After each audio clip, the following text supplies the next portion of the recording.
professeur, les éditions Cubiques viennent de rééditer l'ouvrage de Claude Cazal, La gendarmerie sous l'occupation, pour lequel vous avez écrit une importante préface. Tout d'abord, pourquoi cet ouvrage représente-t-il une rupture dans la connaissance du rôle de la gendarmerie sous l'occupation ? Parce que le récit de Milan a pendant longtemps retransmis la vision déculpabilisante d'une force globalement et précocement résistante. Alors là, c'était commode pour la mémoire institutionnelle qui pouvait ainsi dissimuler ce que Claude Cazal appelle, je cite, des vérités gênantes.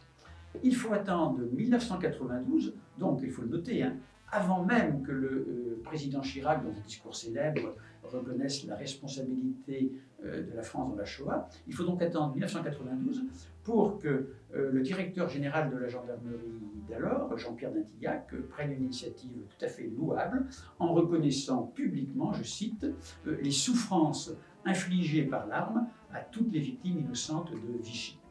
Bon, alors, le colonel de gendarmerie en traite, Claude Cazal, va évidemment plus loin dans son livre, qui exploite des témoignages, des archives.